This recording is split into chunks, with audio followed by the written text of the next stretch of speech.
Hello everyone, I'm Bryan Ang from Singapore, and I would first like to congratulate the All India Ophthalmological Society for putting together this educational module entitled Step by Step MIGS. And I would like to thank Professor Namrata Sharma and Professor Tanush Dada for inviting me to be part of this. My talk is on the iStent series, focusing on the second generation iStent Inject and the iStent Infinite. These are my financial disclosures. I will first speak on the second generation iStent Inject G2 and G2W iStents, covering some preoperative considerations and sharing my surgical technique. This will be followed by the latest iteration of the iStent series, the iStent Infinite, and finally, some pointers regarding early post-operative management. First, a broad overview of the iStent series. The iStent series from Glaucoma are trabecular meshwork bypass microstents. They are made of titanium, heparin-coated, biocompatible, and from the second generation onwards, come preloaded for implantation. They are indicated for use in open-angle glaucoma. The first generation iStent device was a single L-shaped stent with a self-trephidating tip and retention arches along its length, which was placed in the Schlemm's canal. The snorkel segment would remain visible in the anterior chamber after implantation. The second iteration of the iStent series was the G2 or the iStent Inject. The second generation iStent came as a set of two iStent devices. Each device consisted of three parts: a head, a thorax, and a flange. The head was designed to sit in the Schlemm's canal, the thorax in the trabecular meshwork, and the flange remaining in the anterior chamber. It was designed to allow aqueous outflow from the anterior chamber through a single 80-micron inlet orifice in the flange and out from the four outflow orifices in the head into the Schlemm's canal. Superimposing these anatomical landmarks of the angle over this still shot, we see that the flange of the iStent Inject device should be located right at the posterior pigmented trabecular meshwork. In terms of patient selection for iStent Inject implantation, the typical iStent Inject patient for me would be the patient with mild to moderate primary open-angle glaucoma on perhaps 1 to 2 medications and combined with phacoemulsification. This is as per the on-label FDA indication for this surgery. In addition, it is usually helpful if there is a clear temporal cornea and if the angle anatomy is clearly delineated with a pigmented trabecular meshwork. A gonial lens is needed for intra-operative gonioscopy during iStent implantation. Usually a direct gonial lens is used. Some are reusable and others are disposable, and some have appendages to help stabilize the eye. There is no consensus on which gonial lens one should or must use, but these lenses may differ in various aspects including cost, viewing field or breadth, as well as optical quality. For angle mix, one has to be very familiar with intraoperative gonioscopy. The rotation of the microscope towards and the rotation of the patient's head away from the surgeon to about 30 to 40 degrees both ways is critical to ensure a good view of the angles. The patient's head should be lifted slightly as it is turned away from the surgeon. The oculars would also need to be tilted upwards and the surgeon's chair lowered after positioning of the microscope and the patient's head. The image of the eye you see on the backdrop is the kind of view I want to see before I put the gonial lens on. These photos show how adequate rotation of the microscope yields a much better on-fast view of the angle, which one will need for angle surgery. The iStent Inject delivery system is preloaded with two stents. There is first an insertion sleeve retraction button that is retracted to reveal the grey stent delivery button beneath it. The retraction also pulls back the 23-gauge sleeve to reveal the trocar and the preloaded stents with it.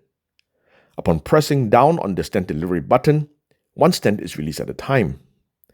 There are a total of 4 shots or 4 tries that are available for the surgeon to implant 2 iStent Inject devices.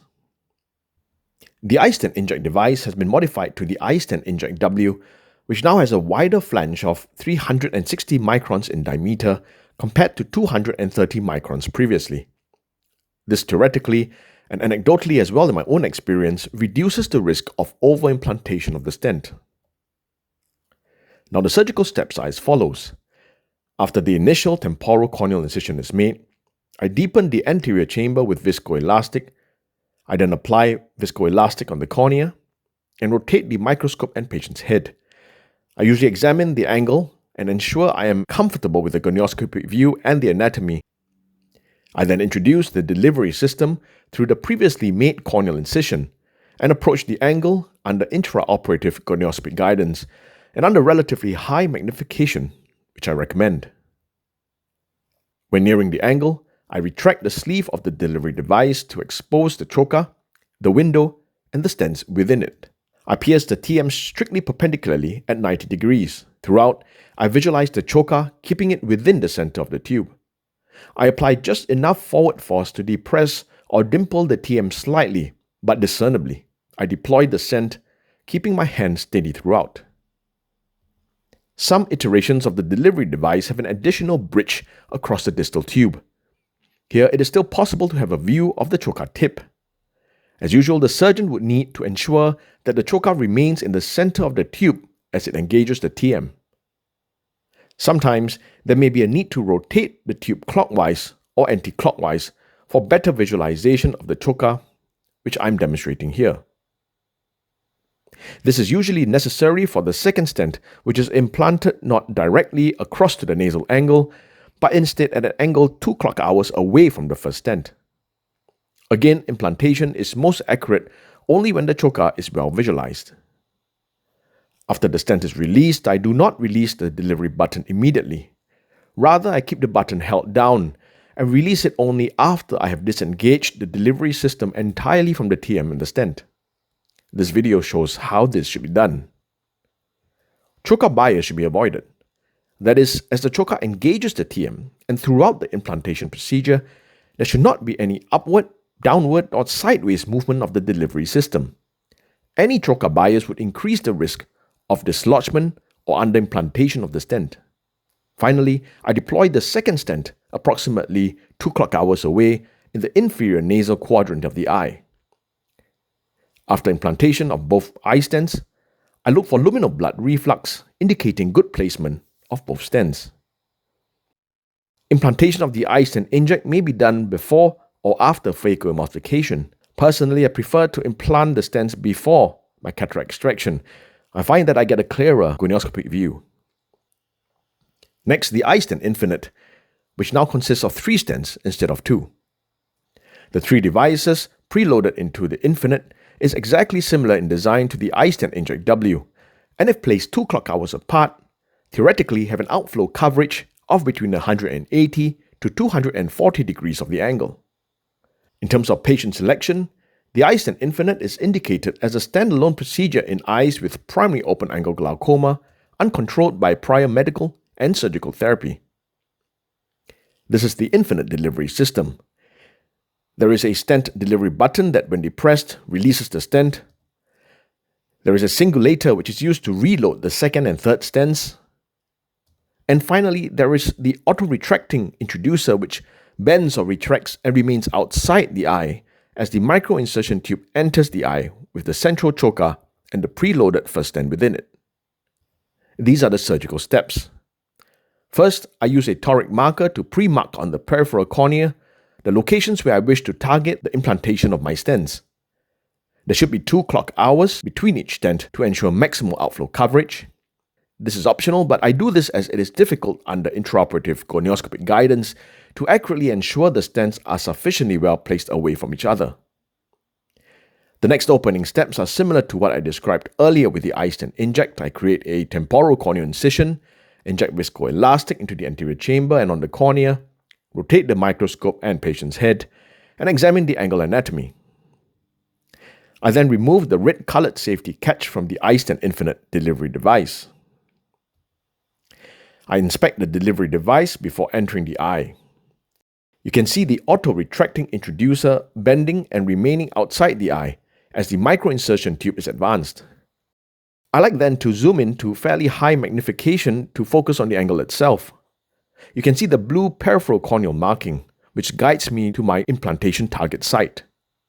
I ensure that I can visualize the trocar, which should be in the center of the tube. I then engage the trabecular meshwork, ensuring there is a slight dimple before releasing the iStent, and gently redrawing the trocar along the same axis of the stent to prevent dislodgement or under-implantation. You can see the luminal blood reflux occurring after this implantation. It is important after the implantation of the first stent to singulate or reload the second stent. This may be done inside or outside the eye. The singulator is pulled backwards and released. Here I am re-entering the eye and implanting the second stent 2 clock hours away from the first one. Again, I retract my trocar slowly and in the same axis as the stent to ensure I do not dislodge the stent as I move out. After implanting the second stent, I find it necessary usually to rotate my microscope to ensure I'm able to reach 2 clock hours to either side of my first stent. Finally, I singulate to load the third and final stent, and I proceed to implantation. Here I'm showing the procedure and how it looks like externally. You will notice that after I depress the delivery button, I do not release it immediately, but instead hold it down until I've disengaged my device from the TM itself. At the end of stent implantation, one should see luminal blood reflux from all the stents indicating successful infinite implantation. Finally, some pointers on post-operative management. For both my iStent inject and infinite patients, I follow them up as per my usual cataract surgeries. I see them at post-operative day 1, week 1, and month 1. I prescribe topical steroids and antibiotics 3 hourly initially, reducing to 4 times a day after a week, or with a weekly taper after. I usually stop all the glaucoma medications after surgery to get the washout pressures. However, I may keep the patient on a drop or 2 if the patient is on 3 or 4 drops pre-operatively, has advanced disease, or has a high risk of steroid response.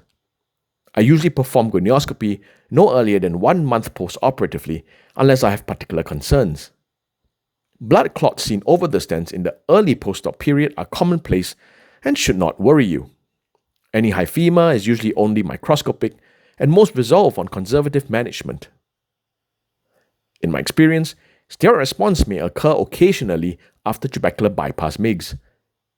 Hence, if there is a history of steroid response, I usually perform an early taper of the post-operative topical steroids or continue medications in the initial post-operative period.